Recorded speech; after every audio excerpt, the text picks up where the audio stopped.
कक्षा छठी के बच्चे ध्यान दें।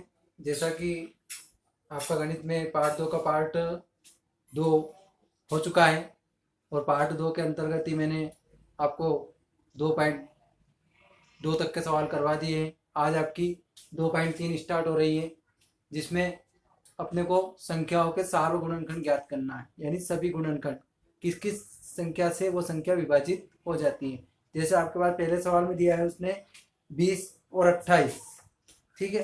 अब 20, पहला सवाल है आपका 20 और 28।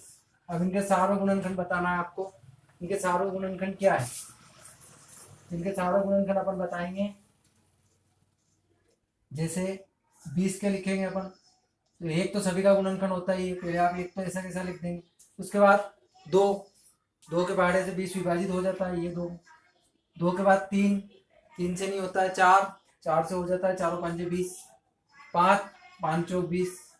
6 से नहीं होता है, 7 से नहीं होता है, 8 से नहीं होता है, 9 से नहीं होता है, 10, 10 के बाद और किससे विभाजित हो जाता है? डायरेक्ट स्वयं संख्या से ही, यानी 20 से ही, ठीक है। अब 28 के लिखना है आपको। अब 28 में भी आपके पास एक तो सभी में रहेगा, एक के बाद 2, 2 के बाद 3, 4, 4 7 28, फिर 6 7, 7 चौक 28, 8 9 10 11 12 13 14 दूना 28, ठीक है। यह भी स्वयं संख्या ही होती है, ठीक है। तो अपन अगर स्वयं संख्या अगर अपन नहीं भी लिखेंगे तो भी कोई दिक्कत नहीं, क्योंकि अपने को खाली सार्व गुणनखंड लिखना है, अपन सिर्फ यहाँ तक लिख सकते हैं, ठीक है। तो ये हो आपका सार्व गुणनखंड। ये आपका पहला सवाल रहेगा 2.3 के पहले का पहला, यानी आपके गणित में 3.4 है, जिसको अपने 2.3 नाम दिया है, ठीक है। इसके बाद दूसरे में भी आपको वही करना है। इसके बाद तीसरे में आपका आता है प्रथम 3 सार्व गुणज लिखिए। दूसरा सवाल में आपको यही करना है, इसी तरह इसमें 2 संख्या दी है, उसमें 3 संख्या दी है, ठीक है। अब तीसरे में आपको प्रथम 3 सार्व गुणज ज्ञात करना है। जैसे 6 और 8 दिया आपको, ये तीसरे का पहला 6 और 8 दिया है आपको, ठीक है। अब 6 और 8 में आपको पहले आप 6 के गुणज लिख दें। 6 12 18 24 30 36 42 48 54 और 60। अब ऐसे 8 के भी लिख दें आप। 8 16 24 32 40 48 56 64 72 और 80। अब यहाँ पर अगर अपन गुणज मिलाएं तो सिर्फ सार्व गुणज अपने पास 2 ही आते हैं, इसलिए अपने को क्या करना पड़ेगा? 6 के पहाड़े को आगे बढ़ाना होगा। जैसे 60 से 72, यानी अपन इसको 11 बार कर लेंगे, ठीक है। अब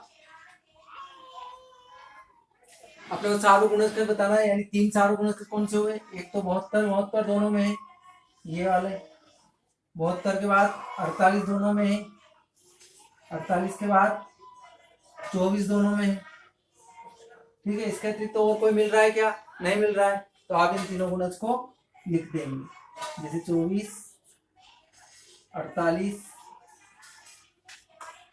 और 72, ये आपका आंसर, ठीक है। आया आपके समझ में कि नहीं आया? समझ में आया आपके? इसी तरह अपने को इसके अगले सवाल में, अब इसमें आपको चौथे में आपको इसी प्रकार से करना है। 100 से छोटी 3 और 4 के सार्व गुणज, 100 से छोटी सभी संख्या है लिखिए जो 3 और 4 के सार्व गुणज है, ठीक है। अब अपने को 100 से छोटी वो संख्या लिखनी है जिनमें जो 3 और 4 के सार्व गुणज है, यानी 3 और 4 दोनों से इस तरह बनते हो, ठीक है। आप करके देखें, नहीं आए तो आप पूछें। ठीक है। उसके बाद निम्नलिखित में से कौन सी संख्या है सभाज्य है। सहभाज्यता के लिए मैंने आपसे कहा था कि आपके पास एक ही खंड बनना चाहिए। मैं आपको अभी एक सवाल और बता देता हूँ, पांचवा। 18 और 35, 18 और 35। अब इसमें आपको पहले 18 के खंड करें आप, 2 नाम 18, फिर 2 से दिया, अब 2 से जाएगा नहीं, 3 से देंगे आप, 3 ताली 9, फिर 3 से देंगे तो 1, ठीक है। अब 35 में फिर लगाए आप, तो 35 में काय का भाग जाता है, 35 5 का जाता है, 5 7 तो 35, फिर 7 का लगाएंगे तो 1, ठीक है। अब इसमें कोई जोड़ा बन रहा है क्या? नहीं बन रहा है। इसमें जोड़ा खाली काय का बन रहा है आपका, इस 1 का, ठीक है। और जिसमें सिर्फ 1 का ही जोड़ा बनता हो, जैसे 2 गुणित 3 गुणित 3 गुणित 1, ऐसे 5 गुणित 7 गुणित 1। अब इसमें सिर्फ इसका जोड़ा बन रहा है, इसलिए सभाज्य है। तो आप लिख देंगे 18 और 35 सभाज्य है। जिसमें एक के अतिरिक्त का जोड़े बन जाते हैं, यानी 1 के अतिरिक्त का जोड़े बनते हैं, वो सभाज्य नहीं कहलाती। लेकिन सिर्फ 1 का जब जोड़ा बनता है तो सभाज्य कहलाती है, ठीक है। तो आप लिख देंगे सभाज्य है।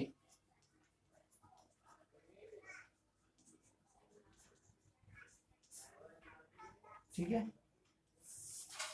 इस तरह आपको इन सवालों को करना है और इस प्रश्नावली को कंप्लीट करके बताना है, ठीक है। उसके अगले वाले में आपको कुछ भी नहीं करना है। जैसे 5 और 12 दोनों से विभाज्य है, किस संख्या से संख्या सदैव विभाजित होगी, तो 5 और 12 का आप गुणा कर देंगे तो 12 5 60 संख्या आ जाएगी आपके पास, ठीक है। ओके, धन्यवाद।